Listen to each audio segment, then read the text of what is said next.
Podemos recomeçar? Apaga aí. Então vamos lá, vamos continuar. Como a imunidade é induzida? Ela é uma imunidade ativa, infecção ou vacina, ou imunidade anticorpos ou linfócitos. Tá? Então nós temos uma imunidade humoral e uma imunidade celular. E por incrível que pareça, ele interfere nas duas, tanto na humoral quanto na celular. Aqui estão os órgãos do sistema imune, os adenoides, as amígdalas, os nódulos linfóides, os vasos linfáticos, o timo, o apêndice, a medula óssea, as placas de Peyer, o baço, tudo isso está envolvido com o sistema imune. Então, os órgãos linfóides do sistema imune são divididos em dois: tecido linfóide primário e tecido linfóide secundário. O primário é o timo e a medula óssea, e o secundário é o baço, os gânglios linfáticos, os linfonodos, e o tecido linfóide tecidual propriamente dito. O sistema imune, ele é formado de granulócitos e mononucleares. Os granulócitos são os neutrófilos, os eosinófilos e os basófilos. Os mononucleares são os monócitos, os linfócitos e o natural killer, que é um tipo especial de linfócito, que é o chamado exterminadores naturais. Os linfócitos são divididos em linfócito T e linfócito B. O linfócito T é dividido em CD4 e CD8. E são o cluster denomination, que é o CD, 4 e 8. O CD8 é supressor. O CD4 divide em dois, helpers, TH1 e TH2. E aqui os monócitos, quando passam para o tecido, eles se transformam em macrófagos. Então o TH1 é doenças autoimunes e imunidade celular. O TH2 é alergia e imunidade humoral. Então, no caso aqui, nós estamos procurando, essas substâncias predominantemente estimulam o TH1 e bloqueiam o TH2. Então você vai ver que ela tem aplicação em asma. Você vai ver que a asma provocada, por exemplo, por aspirina, se beneficia com baixas doses de naltrexona. Aqui estão os supressores, que é importante para poder matar as células cancerígenas, suprimi-las à medida que elas são formadas. Então, as baixas doses de naltrexona aumentam as concentrações de metaencefalina, que estimula o T-HELP1 e bloqueia o T-HELP2. Então, esse é o mecanismo imunológico pelo qual ele funciona, aumentando o TH1, diminuindo o TH2, estimulando o natural killer, estimulando as interleucinas, estimulando o CD4, estimulando o CD8. Então, ele atua em várias partes do sistema imune. Tá? Os natural killers também chamados exterminadores naturais. E aqui nós temos as células dendríticas, que são as células apresentadoras de antígenos. Isso aqui é colocado numa perspectiva diferente. Eu tive um desafio comigo mesmo, como é que eu colocaria o sistema imunológico numa página só num slide. Esse era o meu desafio. E eu montei isso aqui. Se você ver aqui, está o sistema endócrino, aqui está o sistema imune, aqui está o sistema nervoso. Traduzindo, o sistema endócrino através dos hormônios, o sistema imune através das citocinas e o sistema nervoso através dos neurotransmissores. Então há uma intercomunicação entre os hormônios, as citocinas e os neurotransmissores, que vão desencadear tudo isso que nós conversamos aqui. Por exemplo, aqui está o CD4, que vai ter o TH1 e o TH2. Aqui está o linfócito B, que vai dar os plasmócitos, que vai formar IgG, IgA, IgM, IgE, IgD. Você vai receber esse slide segunda-feira no seu e-mail, e você vai ver, está tudo escrito aí direitinho para você estudar. Deixa eu lhe apresentar a figura. Esse é o Dr. Bernard Baheri. O Dr. Bernard Baheri era um médico de Nova York. Ele morreu em maio de 2010. Ele foi formado em Harvard. Ele era neurologista e psiquiatra. E ele foi diretor da divisão de alcoolismo e dependência de drogas em Nova York. Foi onde começou o interesse dele, porque ele ficou lá de 81 a 89. Por volta de 1980, a naltrexona foi lançada. 84, aprovado para heroína. E ele estava lá, justamente nesse lugar certo, usando isso. E aí ele começou a vida, o processo dele, onde vai ter essa história que vai ser desenrolada. Esse é ele. Harvard Medical School, which I graduated in 1957.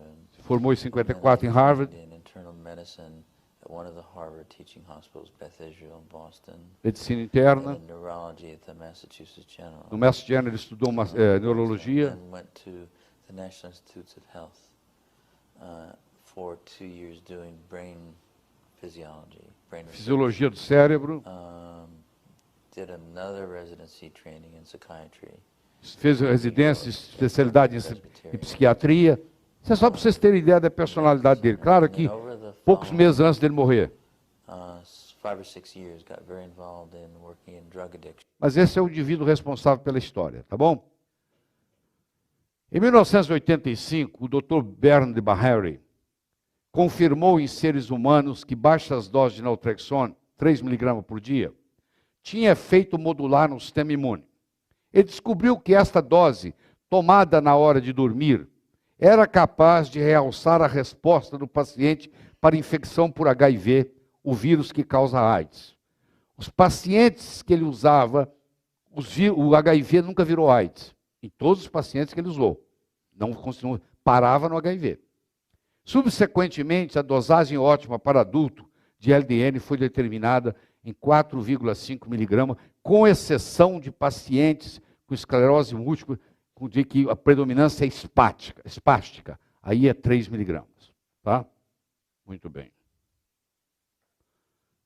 Nós temos, claro, vocês sabem muito bem disso. Tá tendo uma coisa, deixa eu ver aqui. O que está acontecendo com o meu passador aqui, que ele está bloqueando. A individualidade química. Então você vai ter gente que até 4,5 é dose demais, não suporta. Qual é o principal modulador do sistema imune? Isso o Dr. Zeigan conseguiu responder, que o principal modulador do sistema imune são os opioides. Deixa eu ver aqui o que está acontecendo. Espera aí. Eu estou com um problema aqui que está me incomodando. Vamos ver se melhora. Vamos ver. Melhorou. No meados de 1990, o Dr. Bahari descobriu que aqueles pacientes, em sua prática, com câncer, como linfoma ou câncer pancreático, podiam se beneficiar, em alguns casos, dramaticamente, da baixa dose de naltrexona. Além disso, pessoas que tinham uma doença autoimune, como lúpus, por exemplo, frequentemente mostravam um controle clínico da atividade da doença enquanto tomavam LDN. Ele começou a usar tanto em pacientes com câncer, quanto pacientes com doença autoimune. Então o LDN, ele tem aplicação em todas as doenças autoimunes, todas, sem exceção. Ele tem aplicação em pacientes com HIV, só o HIV AIDS, já manifestado. Ele tem aplicação em todas as doenças neurodegenerativas, como Parkinson, como Alzheimer, etc. Esclerose lateral amiotrófica, e ele tem aplicação em vários tipos diferentes de câncer. Essas são as aplicabilidades clínicas do low dose naltrexone. Estão lembrados aqui, o sistema nervoso central é formado pelo cérebro, cerebelo, bulbo, que é o chamado encéfalo, e pela medula espinhal, né? Que esse é o chamado sistema nervoso central. As doenças neurodegenerativas começam no sistema nervoso central. Se você olhar o sistema nervoso central, se você olhar o cérebro, você vai ver que o cérebro é formado 90% de substância branca e 10% de substância cinzenta. A substância branca são as células gliais, que você já viu lá atrás, e a 10% só são neurônios. Só 10% são neurônios, que é a substância cinzenta. Mais uma vez está mostrando para você aqui o astrócito, está mostrando para você aqui o oligodendrócito. O oligodendrócito, ele vai produzir a mielina. A mielina é produzida por oligodendrócito. Então, tem pessoas que questionam, até hoje, pesquisadores, se a esclerose múltipla é ou não é uma doença autoimune. A maioria aceita como doença autoimune, mas tem questionamento. Existem outras teorias. Eu vou até mostrar uma das teorias aqui. Mas independente da teoria, funciona. Então a teoria é a seguinte, que os oligodendrócitos param de fabricar mielina, então o nervo começa a ficar sem a sua proteção, começa a dar curto-circuitos, um nervo encostando no outro, e então desencadeia processos motores e etc. Então é isso que vocês veem aí. Isso aqui está uma mielina perfeita, aqui está uma mielina danificada. O Dr. Barreri teve pacientes com esclerose múltipla tratado com LDN por mais de 20 anos sem recorrência. E ele tem casos assim, o sujeito tomou LDN por 15 anos e falou, isso é uma bobagem, eu já estou curado, eu vou parar. E parava, um mês depois, começava a sintomatologia de novo, tinha que voltar. Então, ele tem casos de 15 anos sem sintomas. E o sujeito resolveu parar porque achava que estava curado. Aí, um mês depois, recorreu tudo, teve que voltar e começar tudo de novo. Quer dizer, de novo, começou a tomar, acabou o sintoma. Mas mostrando que ele não curou a doença. Ele resolveu o problema. Tem uma pessoa, você vai ver casos aqui de uma mulher que andou 90 quilômetros, ela não andava. Ela não andava mais. Ela começou a tomar low dose naltrexona, ela começou a melhorar, ela foi melhorando. Aí ela fez uma campanha na Califórnia, ela foi da casa dela até o Palácio do Governador, ela andou 90 quilômetros andando. Você vai ver o retrato dela andando com o marido, para mostrar o resultado disso aí, para convencer o governo que tinha que ser feito alguma coisa. Não aconteceu nada, continuou tudo do mesmo jeito. A célula apresentadora de antígeno, que é a célula dendrítica, está aqui para você ver, que não tem nada a ver com os dendritos do cérebro. Aqui a microglia, o astrócito, nós já vimos tudo isso. Células gliais, que quando há uma lesão qualquer no sistema nervoso, há uma reação, chama gliose. Às vezes você avalia a quantidade, a lesão pela reação da gliose. E aqui está o Dr. Alzheimer, o alemão Alzheimer, que foi o que descreveu pela primeira vez, em 1906, um psiquiatra alemão que descreveu a doença de Alzheimer, com comprometimento da memória, comprometimento de aprendizagem e comprometimento de coordenação motora, os três simultaneamente. Doença de Alzheimer é uma doença crônica, neurodegenerativa, progressiva, caracterizada por perturbações da memória, pensamento, comportamento e emoção. É a causa mais comum de demência, a quarta causa de morte nos Estados Unidos. Aqui mostrando como é que vai a deterioração, aqui mostrando como é que o cérebro vai se atrofiando, há uma atrofia cerebral, e está relacionado com a proteína tau e os microtúbulos. Para ser mais simples, esses microtúbulos se emaranham, faz um emaranhado, em inglês chama tangle, faz um tangling, entanglement, enrolação, enrola essas miofibrilas, e ele compromete a memória, compromete o pensamento, compromete o comportamento, compromete a emoção. Ele é desencadeado principalmente pelas placas beta-amiloides, pela proteína tau e pelo emaranhamento neurofibrilar. Então essa é a fisiopatologia do processo. Placas beta-amiloide, proteína tau, emaranhamento neurofibrilar. Isso aqui é um teste mundial usado para Alzheimer. O paciente chega no seu consultório, você dá para ele essa figura, ele olha por 1 minuto, aí você tira a figura e pede ele para repetir, desenhar essa figura. E a maioria não sabe nem por onde começar. E aí, à medida que você faz o tratamento, você vai aplicando isso e vai mostrando a melhora. É um jeito de você mostrar como é que ele está melhorando, uma coisa bem objetiva. A outra que vocês conhecem é o teste do relógio. Você manda ele desenhar um relógio. Aí você faz a intervenção, manda desenhar o relógio de novo e mostra a diferença. Tá? Além da aplicação transdérmica em crianças com autismo. Existe uma aplicação transdérmica hoje em pacientes com autismo com baixas doses de naltrexona. São estudos que estão começando, mas isso existe. Vocês sabem muito bem que o óxido nítrico é fundamental, ele é formado através da óxido nítrico sintase, e que vira arginina, com óxido nítrico sintase vira citrulina, mais o óxido nítrico. A óxido nítrico sintase, ela está no endotélio, ela pode ser endotelial, ela pode ser neuronal e ela pode ser chamada induzível, que ela aumenta a produção de glutamato e faz neurodegeneração. Em outras palavras, as doenças neurodegenerativas têm a ver com a superprodução de peróxido de nitritos e com o aumento do glutamato. Essa é a verdade. Por quê? Porque citotoxinas, nós vamos estudar daqui a pouco, aumenta o glutamato, estimula a produção de glutamato, que aumenta o influxo de cálcio, que aumenta a proteína quinase C, que aumenta a liberação do cálcio no retículo sarcoplasmático, que aumenta a liberação de ácidos graxos, araquidônico principalmente, aumenta o ciclo e a lipoxigenase, cria eicosapentanoides inflamatórios, aumenta a concentração de radicais livres e causa morte celular.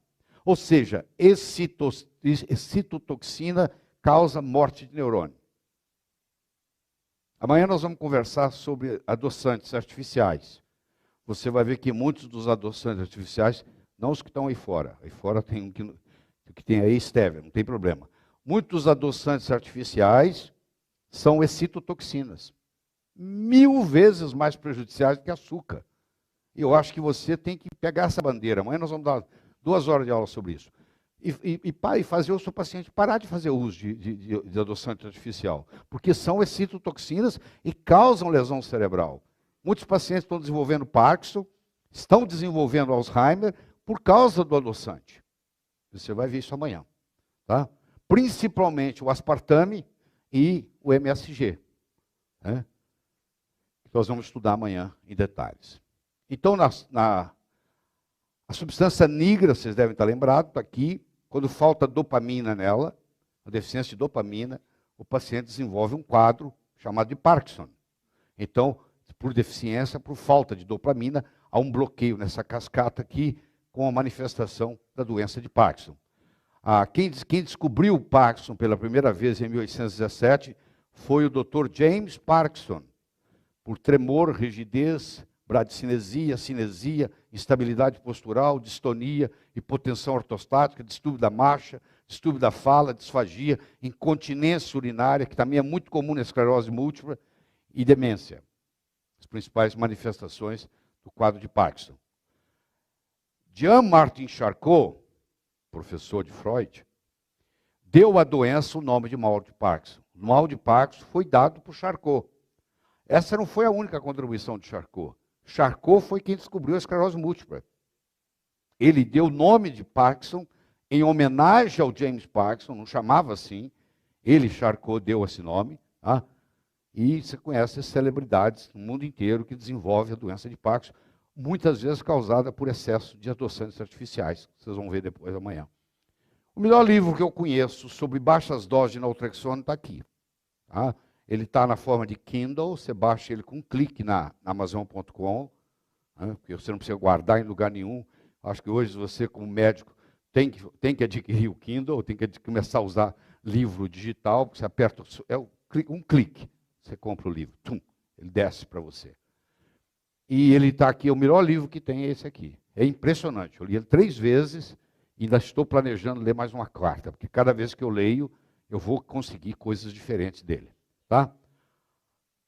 Aqui está na doença de Crohn, tem estudos publicados, doença de Crohn, que ninguém consegue fazer nada, a baixas doses de naltrexona resolve. Aqui, estudos publicados aqui sobre a doença ativa de Crohn, o que o naltrexona faz, acaba com a sintomatologia. 4 semanas de tratamento de paciente com doença de Crohn, 4,5 miligramas de naltrexona, 66% de remissão total, 89% de remissão parcial. Não existe nenhum medicamento que chega perto disso, nem perto chega. Tá? Aqui mostrando a melhora que acontece em 4 semanas, é impressionante. Quando você faz os estudos laboratoriais, a melhora que ocorre tanto na sintomatologia quanto nos sinais. Aqui está, Low Dose Naltrexone Therapy Improves Active Crohn's Disease. A publicação no American Journal of Gastroenterology, em 2007. Isso aí está na literatura médica, não é uma coisa que está escondida, não. Está disponível para todo mundo aí. Só que o médico não tem discernimento em trabalhar com uma farmácia de manipulação. Esse é o problema. Não somos treinados na faculdade de medicina a trabalhar com farmácia de manipulação. Então, quando fala que é farmácia de manipulação, para o médico é uma barreira. Ele para ali, ó. É como se não tivesse acesso. Interessante, né?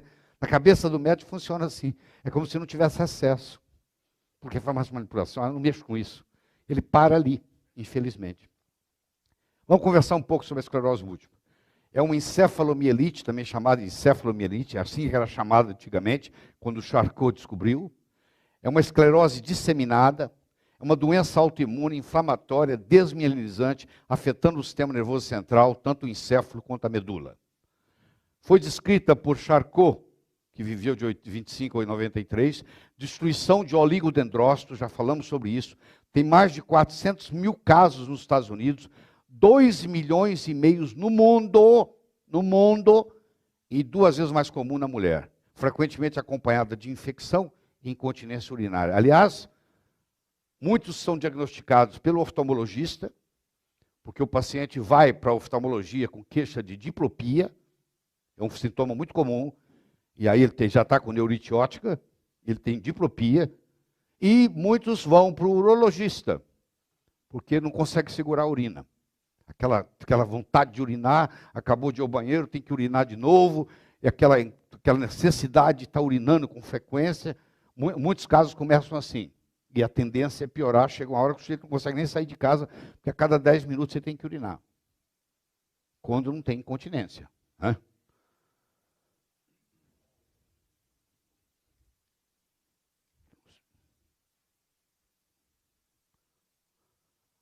Aqui está o Jean-Martin Charcot. Ele tem 3 alunos famosos, tá? O Freud foi aluno do Charcot. Esse indivíduo aqui é o Babinski, Joseph Babinski, aquele reflexo de Babinski, ele foi aluno do Charcot. E esse cara aqui é o Alfred Binet, é o cara que desenvolveu o primeiro teste QI no mundo, teste Binet. Então, entre outros alunos famosos, tem uns 15 alunos famosos que o Charcot teve. Esses talvez sejam os 3 mais importantes. O Joseph Babinski, o Alfred Binet e o Sigmund Freud foram alunos dele. Eu disse para você que existem várias teorias para explicar a esclerose múltipla. Existe uma teoria moderna agora, que está pegando muito movimento, que chama-se CCSVI, Chronic Cerebrospinal Venous Insufficiency. E tem um livro muito bom sobre isso, e esse livro justamente explica que em alguns casos está comprovado que isso aqui é por uma insuficiência venosa, que cria esse mecanismo. Então, aquela história de que era só autoimune não é verdadeira. Então, tem outras teorias chegando. Mas não interessa qual seja a etiopatogenia, a low dose naltrexone funciona. Então, o que acontece com a esclerose múltipla? O tratamento que você tem para a esclerose múltipla é ou o grupo do CRAB, que eu vou mostrar num minuto o que é CRAB, que peca na eficácia, peca no custo e peca nos efeitos colaterais. Quer dizer, o pior tratamento médico que você pode ter para a esclerose múltipla é caro, dá efeito colateral e não resolve nada. Só conversa fiada. Tá? Isso é o CRAB. Quando o CRAB não resolve, ou seja, explorou todas as drogas, aí tem a quimioterapia. Igual você faz no câncer, você aplica a quimioterapia em esclerose múltipla. Também não funciona nada. E agora tem um tratamento mais moderno chamado plasmaferese, onde você separa as hemácias, os produtos, as células todas do sangue do plasma, e o plasma passa por um processo onde é tirado os anticorpos. Isso chama plasmaferese. Mas deixa eu mostrar para você como é que fica. O CRAB é isso aqui, ó, CRAB. Está vendo aqui essas 4 aqui? É o chamado CRAB. É o Copaxone, é o Rebif, é o Avonex, é o Betaseron. Isso aqui são os preçozinhos que tem por ano. Um tratamento com Copaxone está ficando em 34, multiplica por 2, R$70 mil por ano. Sem falar os efeitos colaterais. Você toma a injeção na sexta-feira e você não levanta sábado e domingo. Seu final de semana acabou. Você não tem final de semana mais. Você toma na sexta e você fica 2 dias para recuperar da injeção. Aí eles lançaram o Tisabre. Saiu do mercado, entrou novamente, etc. O LDN nos Estados Unidos, que é mais caro, fica em $360, ou seja, R$700 por ano. Aqui no Brasil fica mais barato ainda. Aqui no Brasil fica nos 400 e poucos, R$500 por ano. Por ano. Agora você olha a comparação, sem nenhum efeito colateral e com eficiência. Você vai dizer, então por que essa droga não está sendo usada? Não é por as razões médicas. Aqui está uma das drogas, aqui, ó, o Nova que lançaram agora. Isso aqui é no dia 9 de fevereiro de 2012, ó. Lançaram uma droga nova, mais uma, e na primeira injeção ela matou 11. Mataram 11 pacientes, foram mortos com essa droga. Ela chama Gilenya. Na primeira aplicação já morreram 11. Você imaginou? E ela é mais cara do que todas. Que quanto mais agora, quanto cada uma mais moderna, mais cara vai ficando. É verdade? Falar nisso, deixa eu dizer para você uma coisa. Eu sei que as mulheres não vão gostar de escutar isso, mas acabou de sair, tem 3, 4 anos que saiu isso, mas está chegando que o pessoal está descobrindo, um dos piores lugares para você ficar é salão de beleza. Você pega a sua esteticista e acompanha a vida dela, que você vai ver como é que ela vai terminar o final da vida, infelizmente. E agora descobriram que talco causa câncer. Quer dizer, toda essa maquiagem que a mulher faz para ficar mais bonita não é de graça, tem um preço na saúde. Então está mostrando que o talco em si é cancerígeno. Então mais uma razão para você fazer uso constante de LDN para pelo menos prevenir o câncer, né? Aqui está a paciente que andou 90 quilômetros, o nome dela é Vicky Filaissons. Aqui está ela e o marido. Ela andou 90 quilômetros a pé.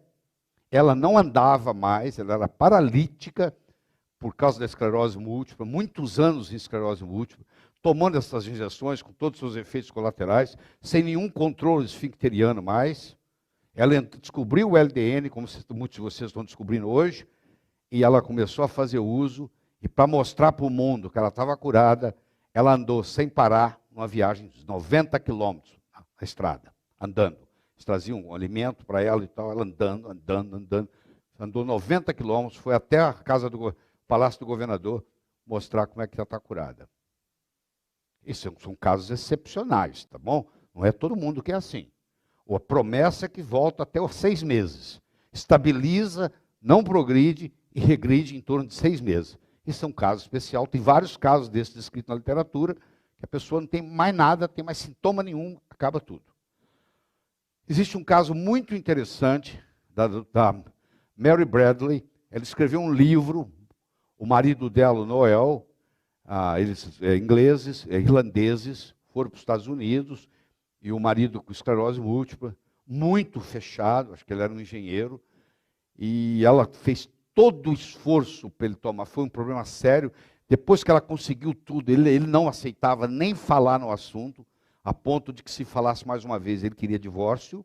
Você vê a que ponto chegou. Finalmente ela conseguiu convencê-lo, e o marido continua normal, bem, trabalhando.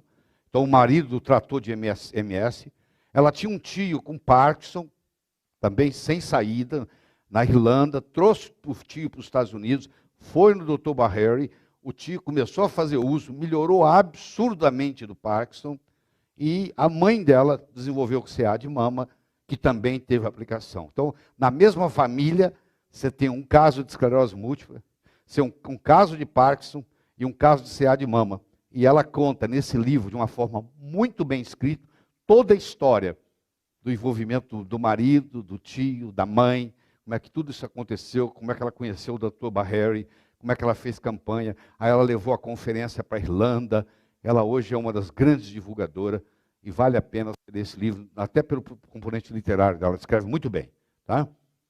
A esclerose múltipla e doenças autoimunes, com baixas doses de naltrexona.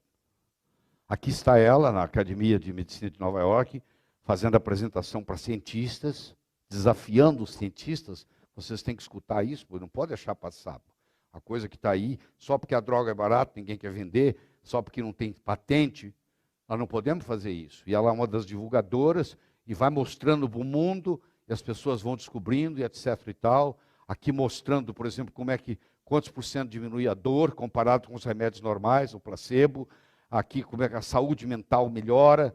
Tudo que você fizer aqui, ó, melhora de todas as terapias aqui, ó. Aqui está o Avonex, aqui está o Rebif, aqui está o Betaseron, esses aqui, tudo aqui, em torno de 60 a 80 mil reais por ano. Essa coisinha aqui que não tem nenhum efeito colateral de nada. Olha a melhora, mais do que o dobro do que os outros, que custa absurdamente mais caro. Tá? Então está aí na esclerose múltipla. E assim vai. A mulher que estava na cadeira de rodas, não andava mais, em uma semana começou a andar. Casos excepcionais, mas tem descrito na literatura, tá? Com tratamento.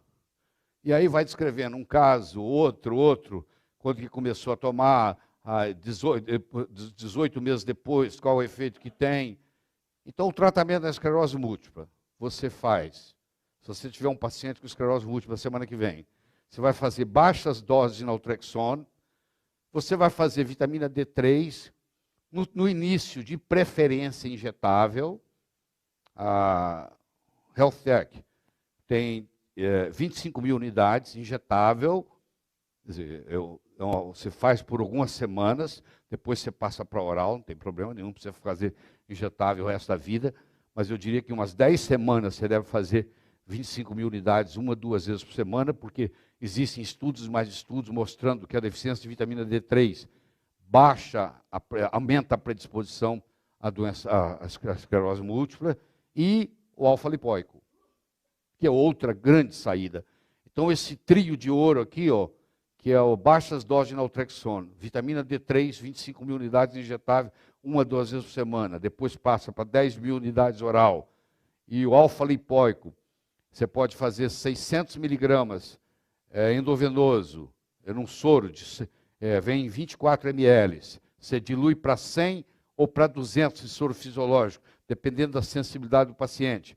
Tem paciente que 100 começa a reclamar que está ardendo, aí você tem que diluir em 200, só você vai decidir isso. De segunda, quarta e sexta, 3 meses. E aí, esse paciente vai ter alta. Ele vai ter alta da doença dele, vai cuidar da vida dele. E vai agradecer a você por isso. Tá bom? E gastando muito pouco. Tá? Deixa eu falar com cuidado sobre isso aqui. A DL-fenilalanina é um aminoácido, tem que ser o racêmico, tem que ser as duas. Ele tem a propriedade de diminuir o metabolismo, a desintegração da metaencefalina. Então, quando um paciente com esclerose múltipla, fazendo o LDN, se por um acaso ele passar por uma crise de estresse absurda, ele participou de um acidente de carro, os filhos morreram, sei lá, que já aconteceu o caso na literatura, e o impacto é tão forte que ele entra numa crise, durante o período da crise, eu estou enfatizando com bastante carinho, isso aqui é recomendado, 500 miligramas 2 vezes por dia. Isso não é recomendado a de infinito, porque a fenilalanina, ela pode ter uma ação de estimulação de glutamato. Se você fizer ela por muito tempo, ela acaba estimulando a produção de glutamato. Mas naqueles casos onde o paciente que está com esclerose múltipla está muito bem, obrigado, de repente tem uma crise na vida, tem um divórcio, tem um acidente, tem uma morte na família, e devido àquilo desencadeia o quadro, uma crise, eles mostram que a associação de DL-fenilalanina, 500 miligramas 2 vezes por dia, potencializa o efeito do LDN, porque não vai deixar metabolizar as metaencefalinas, e elas vão permanecer por mais tempo e ter mais efeito, tá certo? E nunca é demais apresentar para vocês o quarteto mágico, né? Que nós já conversamos aqui algumas vezes. O quarteto mágico, quem desenvolveu o quarteto mágico foi um parente do Frank Sinatra, foi o Dr. Steven Sinatra, que é um cardiologista muito famoso nos Estados Unidos. Ele tem um livro chamado Cardiologia Metabólica, que eu recomendo você a ler, que é fascinante. Eu já li várias vezes e vou ler mais, porque cada vez eu aprendo mais com ele. E ele tira pacientes da lista de transplante cardíaco, sem nenhum remédio cardíaco. Ele dá sulfato de magnésio, ele dá... Opa, eu pus aqui 2 vezes. Ele dá sulfato de magnésio, ele dá coenzima Q10, ele dá L-carnitina, e ali onde ficou sulfato era para ser D-ribose. Então ele dá sulfato de magnésio, D-ribose, coenzima Q10 e L-carnitina. Esse é o quarteto mágico para você tratar insuficiência cardíaca. Pacientes com 15% de fração de ejeção, selecionados por ele, na fila de transplante cardíaco nos Estados Unidos, são tirados da fila, 1 ano depois eles têm fração de ejeção de 55%, ou seja, totalmente normal. Totalmente, regeneração completa. Tá? E ele tem um livro completo sobre isso, chamado Cardiologia Metabólica. Tenho, posso te falar a dose. Vamos lá. L-carnitina você faz 500 miligramas 2 vezes por dia. A coenzima Q10, se você usar o Biquinol, que é o mais interessante, você pode fazer 100 miligramas uma vez por dia, se você usa o Biquinol. Se você usa o Biquinona, aí você tem que fazer em torno de 400 miligramas por dia. O sulfato de magnésio, você pode fazer ele oral ou injetável. Aqui ele está injetável, sulfato de magnésio injetável. Quando você faz oral, eu recomendo que você faça o magnésio glicina, 400 miligramas, 200 miligramas 2 vezes por dia. Se você optar por fazer o sulfato de magnésio injetável no começo, que é uma opção, o pessoal sair da crise, aí vocês têm sulfato de magnésio, tem. Quantos miligramas? Você lembra? Você pode olhar para mim? Vou te cobrar aí. Entendeu? E o derribose, você tem tanto venoso, a HealthTech tem derribose venoso, quanto você tem ele, você compra ele na forma de pó. E você dá 5 gramas 2 vezes por dia. Derribose é um açúcar, tá? Você pode, inclusive, adoçar o seu café com derribose, é muito chique, porque você está adoçando o café e você está trazendo... A derribose, sem derribose não se forma ATP. Ele é aquela pentose, que sem ela nada acontece. Então, quando você combina sulfato de magnésio, derribose, coenzima Q10 e L-carnitina, isso aqui restabelece, claro que restabelece qualquer nível energético, não só no coração, mas também no sistema nervoso central. Isso também tem uma melhora muito grande na parte de doenças neurodegenerativas e doenças autoimunes, como é o caso da esclerose múltipla. Viu para mim? A 10%. Sulfato de magnésio é 10%. É o quanto? 2, 3 ml? 5 de 10, tá. 5 ml. Deixa eu explicar. Se você vai fazer com a finalidade cardíaca, você pode dar L-carnitina. Se você der com finalidade sistema nervoso central, você tem que dar L-acetilcarnitina. Porque a carnitina não passa na barreira hematolicórica. Você tem que usar acetilcarnitina. Agora, se você vai usar só com a finalidade cardíaca, você pode fazer sem problema a L-carnitina. A L-carnitina eu sei que tem injetável. Você tem também a L-acetilcarnitina? Não tem, pois é. Mas a carnitina tem injetável. Tá? E a L-acetilcarnitina você só pode fazer oral. A recomendação é você fazer isso umas 2 semanas injetável, pode ser só muscular ou venoso, isso aí você escolhe, e depois passar para oral, ad infinito. Tá bom? Certo? Então esse trio aqui é fantástico. Não precisa tomar nenhum dos betas-interferons caros com efeitos colaterais. Você vai ter esse problema.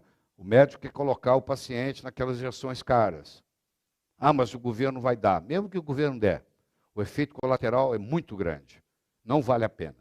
E não, você vai ver na literatura, esse pessoal todo escrevendo aí, os próprios pacientes contando a história deles, 10 anos tomando beta-interferon, sem nenhum resultado e só piorando. A esclerose só vai piorando, só vai piorando, só vai piorando. O crescimento celular, ele pode acontecer por hiperplasia, displasia, anaplasia, metaplasia ou metástase. Tá? E de acordo com isso aí, com o tecido, nós vamos ter diferentes tipos de câncer. O tratamento do câncer teve um grande avanço em 1971, quando Moses Judith Folkman, em Harvard, descobriu o conceito de angiogênese. Quer dizer, o câncer, para ter metástase, para aquela metástase sobreviver, precisa uma formação de vasos sanguíneos. Isso chama-se angiogênese. Então, um dos modos de você tratar câncer hoje é bloquear a angiogênese. Então, o bloqueio da angiogênese. Então, nós temos os carcinomas, nós temos os sarcomas, nós temos os linfomas e nós temos os mielomas. Tá? Todos eles, a LDN tem ação, principalmente nos linfomas e nos mielomas. O que você tem para mieloma múltiplo? Nada. Agora você tem. Você tem LDN, que tem boa eficácia no mieloma múltiplo. Então você tem carcinomas, sarcomas, linfomas e mielomas. O que são carcinomas? São células epiteliais glandulares, quando tem glândula adenocarcinoma, ou trofoblasto, chamado coriocarcinoma. Células epiteliais. O que são sarcomas? São células mesodérmicas, osso, cartilagem, gordura, músculo, vasos sanguíneos, tecidos moles, cérebro, coração, etc., são sarcomas. Então você tem um sarcoma cardíaco, você tem um sarcoma ósseo, você tem um sarcoma cerebral, porque são células mesodérmicas, enquanto que o carcinoma são células epiteliais. Aqui tem células epiteliais, aqui tem células mesodérmicas, no caso aqui, coriocarcinoma. Aqui tem um sarcoma. Tá? Aqui eu tenho um neurofibrosarcoma. Sarcoma, porque é tecido mole. Aqui eu tenho um sarcoma de Kaposi, que é muito comum no paciente com AIDS, que vai ser prevenido e tratado com LDN também. É outra aplicação. Tá? Aqui eu tenho os linfomas, que é as células do sistema linfóide, linfócito B e T. O linfoma de Hodgkin e não Hodgkin. Esse aqui é o linfoma não Hodgkin e esse aqui é o linfoma Hodgkin. Qual a diferença? O linfoma do Hodgkin, você encontra as chamadas células Reed-Sternberg. A célula Reed-Sternberg, que é diferente aqui, não tem. A célula Reed-Sternberg, ela identifica o linfoma como sistema de Hodgkin. Linfoma Hodgkin ou não Hodgkin, os dois respondem ao LDN. Então, são células do sistema linfóide. E eu tenho os mielomas, que é o câncer da medula, células plasmáticas, células brancas produtoras de imunoglobulinas. Certo? Aqui está uma célula plasmática, por exemplo. Tá? Também efeito, a LDN tem efeito. Então, a ação antiviral e antitumoral de LDN, ou seja, da metesfalina, através da interleucina 2, através dos linfócitos natural killers, que são os exterminadores naturais, através do linfócito CD4 e através do linfócito CD8. É assim que atua. Então, o Dr. Zeigon provou isso aí, está publicado, mostrando que baixas doses de naltrexona aumenta a interleucina 2, ou seja, protege contra infecções, aumenta os linfócitos natural killer, que é o que nós estamos procurando no câncer, aumenta os linfócitos CD4, nós estamos procurando no AIDS, aumenta os linfócitos CD8, que nós estamos procurando para prevenir câncer. Por isso que faz a prevenção, porque são supressores.